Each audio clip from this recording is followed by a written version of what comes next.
Okay, in this video I'm going to show you guys how the quick and simplified way of adding a click to your track, and also determining the BPM and the key, and how to label your project in Logic.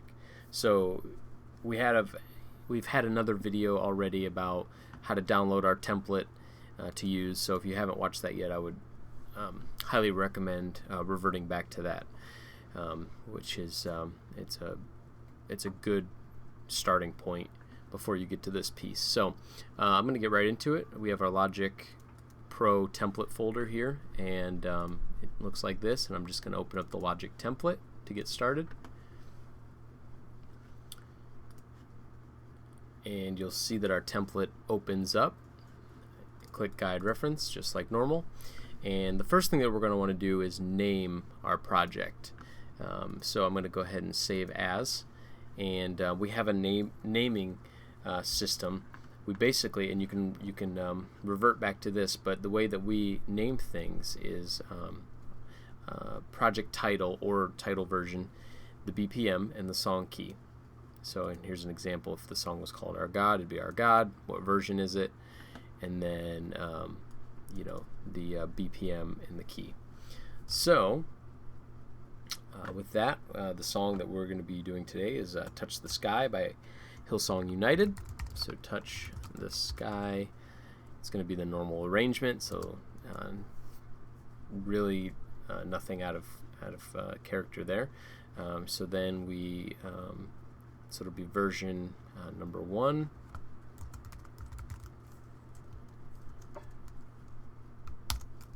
And then we go back, and the BPM, which I've already figured out, is 90.5, and the key is the key of A. So that's how our naming system works. So then you're going to want to save it under the project, because that's where all your projects you want to save. And package is fine. Hit save, and notice that it changes up here. Now you are saved and ready to go there. Now the next thing that I like to do is I like to assign I like to assign the master BPM to my project. So by default, Logic will always open up at 120 beats per minute, and C major is the key, which doesn't really matter because we're going to change all this. So we know that Touch the Sky is 90.5, so I'm going to change this by double clicking and typing in 90.5, hitting enter. So there we have our BPM change, and I know that it's in the key of A, so I'm going to type in A, and we have that. Now what that did was that changed our grid here to reflect 90 beats per minute. So with that is half the battle sometimes, is just figuring out what the BPM is and the key of the song, which we'll have another video giving our kind of an overview on how we determine that. But for time's sake, I've already done that, and this is what I've figured out the tempo and the key to be. So from there, I'm going to go to my little media button over here, and I'm going to go into my desktop, which is where my project folder is, and I'm going to go into my source folder because that's where we've preloaded your guides, cues, and the click. I'm going to drag my click into the click channel, and then notice that because I changed this to 90, notice that zoomed in a little far. The click isn't lining up. You have 1, 2 is this line, 3 is this line, and 4 is this line. But notice on the wave files, 1 is here and that lines up, 2 is here, which it's off, it should be here. My third click is here, which actually should be here, 3, 1, 3, because it's bar 1. And then my 4 is here, which actually should be here. So an easy thing is, how do I change that? Well, just make sure that you have your click selected, and there's two different ways that you can do this. You can double click on the wave itself, and this this little scissor edit button pops, or window pops up, or you can simply just click on the button and it pops up. So what we want to do is we want to get we want to time stretch this to match 90.5. So what we're going to do is we have it selected. We want to go to edit, go down to time stretch, and then we are going to want to time stretch the region length to the nearest bar. What this does is it will time stretch my wave file to 90.5. So I'm going to click it, and boom, there it is. It is all lined up. 1 is right where 1 is, 2 is right where the 2 wave is, 3, 3, 4, 4. And just so you can hear that, perfect. So now I have successfully manipulated the click wave file that we've included from the default, which was 120, to 90. And then the nice thing about this is I can make this as long or as short as possible. So all I'm going to do is zoom out a little bit, hover over the click wave file until I see that little loop icon pop up, and then I'm just going to click and drag as long or as short as I want, and that will extend my click. And it just keeps going until the wave runs out.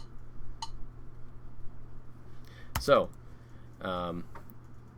that is an awesome tool and saves a lot of time when working in numerous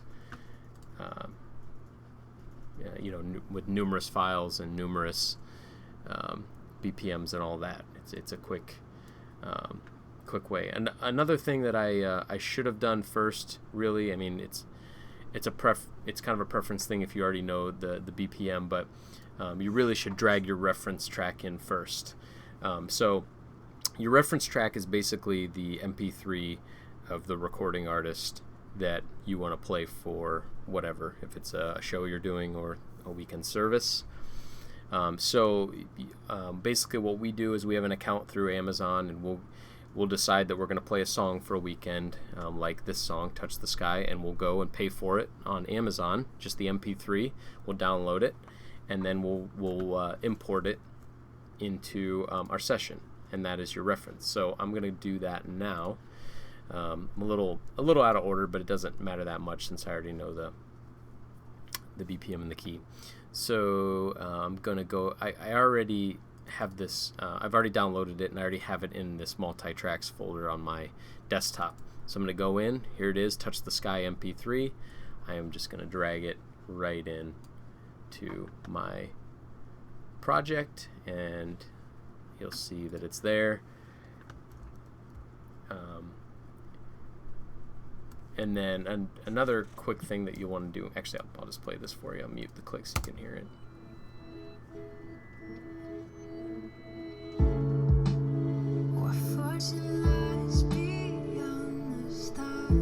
So you see that it imported correctly.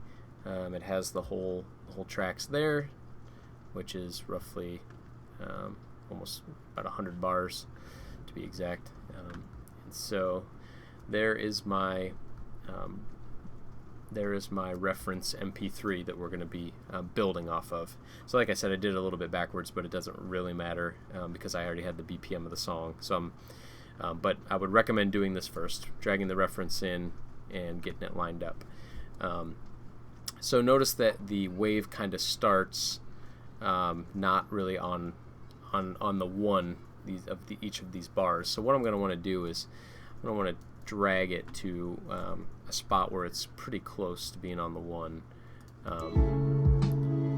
And what that will do is that'll help me line up the click track and the guides and all that. So for example, we always give a 1 bar count in.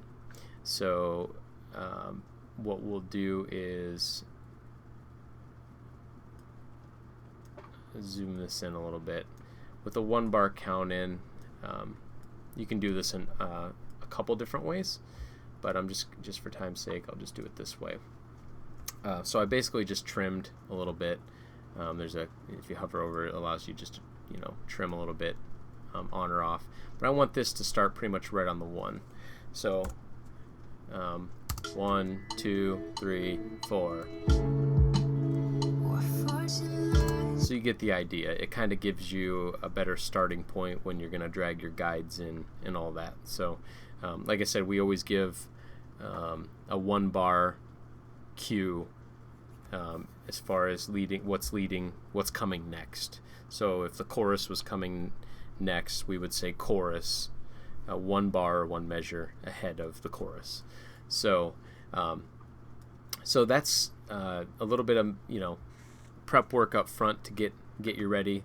You have to kind of decide where your starting point is going to be. It could change based on what you're doing, but we always give a 1 measure lead in. So once you do that, then you would do the process of which I showed you guys with the click. Please note that if you download from multi-tracks, a lot of times they'll include a click already, so that's already done for you. That just kind of comes down to preference if you want to use their clicks or not. But I'm just showing you how to do this with our preloaded click. So the next thing I would do is just make sure that my click went the full length of what we're doing. So I'm going to keep looping this until I find kind of the end of the song. Let's see kind of where the song ends here. Sorry.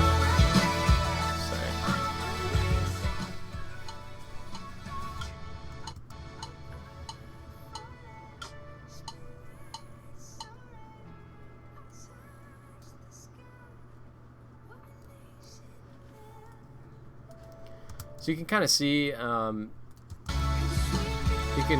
could kind of leave it open to your interpretation as far as when this ends.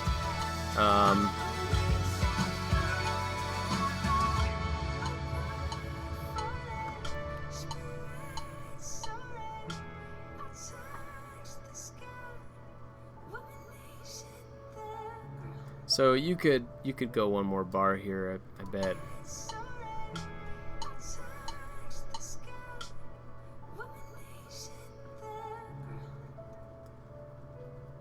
See how this ends here.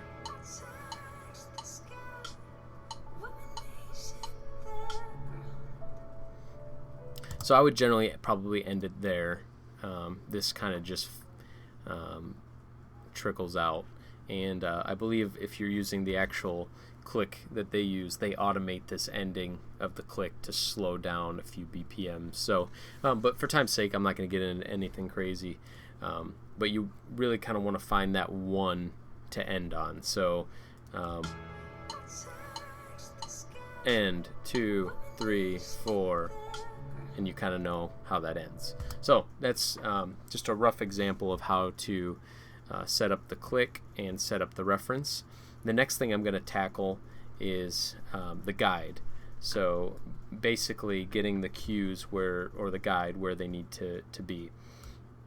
And so I'm going to click on this because this is my guide track, and we've included all of the guide in the source file of the template that you downloaded. So I'm going to go back to my template, and I'll kind of go backwards so you can see desktop, logic, and then source, which is the second folder, guide cues. So here's all of our cues that we can use to kind of tell where we're at. And what we do a lot of times is we'll download the chord chart or the chord chart or the lyric chart from Planning Center first, which that just allows you to get an idea quick of what you're going to need. Like, you can see it's verse, chorus, instrumental, verse, chorus. So it gives you an idea of the arrangement of the song right away. So I would highly recommend doing that pretty much right away, and that gives you a quick, heads up of what's coming. But I also want to show you guys how to do it if you don't have a chord chart. So obviously we give a 1 measure count in, so we're going to say we're going to give it an intro, 2, 3, 4. So that's basically our normal intro. So I'm going to look for intro, which is down here. I'll drag it in. Make sure it lines up. Intro. Yep, it lines up right on the 1. And then I'll hover over 2. And we'll look for the fast 2, which is here. I have to drag this out and drag it back in. So 2. So intro 2. So you get intro 2. Oh, I'm sorry, I pulled the wrong one in. That's for 6/8. Notice this is for the time signature 4/4, which we're in, or 6/8. If you're doing a 6/8 song, we're doing 4/4, so we're going to want the fast 2 from 4/4, and then we'll bring it over here. And this is what it sounds like. Intro 2. So intro 2, and then we're at the 3rd bar, so we want 3, fast 3.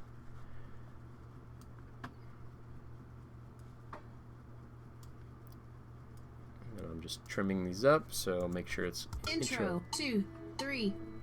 So then we want 4, because we're on the 4th bar, so fast 4. I trim all these up a little bit. And then here's how it sounds all together. Intro 2, 3, 4. Great. So you have your count-ins. Once you're happy with those and they line up real crisp, I mean, you really want them to line up with your click here. You really want them to be spot on.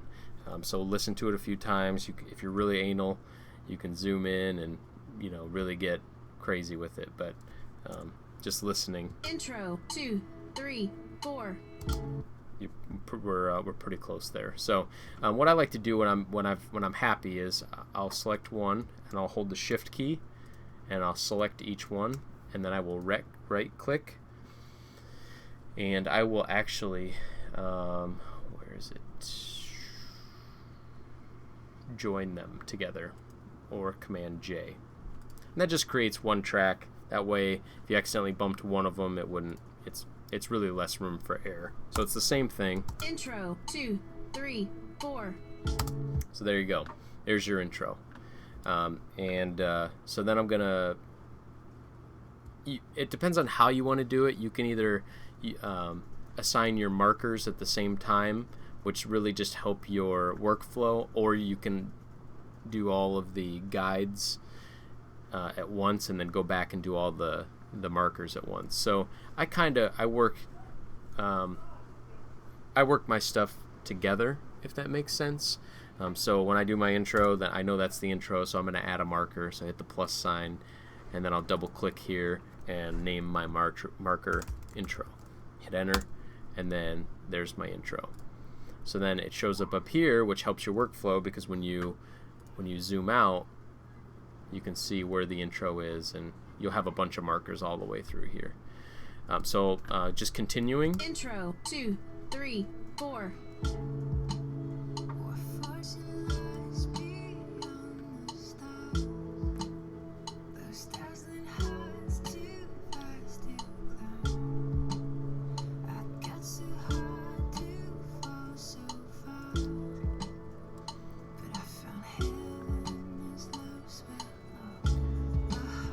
Alright, notice the song changes right here, and if you look at your lyric sheet, you will see that it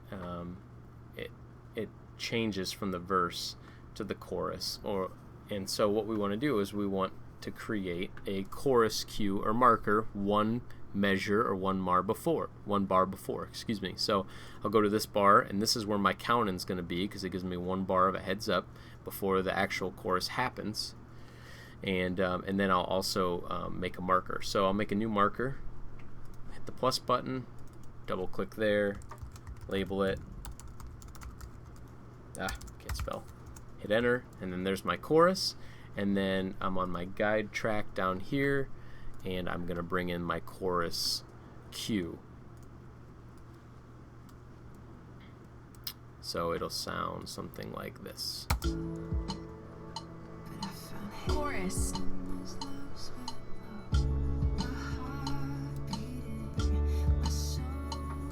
So you get the idea, and you know, the chorus marker shows up here, and then as you zoom out, you get to see each section of the song as you build it. So that's basically those are the basics of importing your reference track, which the touch the sky, building your click and changing the BPM, and then also adding your guide cues and where to add them. So that's the first major step. And there's one other thing that I forgot to mention. When you download your reference track from Amazon or iTunes, you want to immediately put that in the source folder. So I apologize for missing that, because you want all of your tracks to be in the source folder. So this Touch the Sky needs to be in this source folder. So I will actually drag it to my source folder, and then it's there for good, so that when I save, everything is in one spot, and I don't have to go looking, for files or whatever. So because basically the file was in this folder, and if I were to move this folder somewhere, Logic wouldn't know where to look for the file.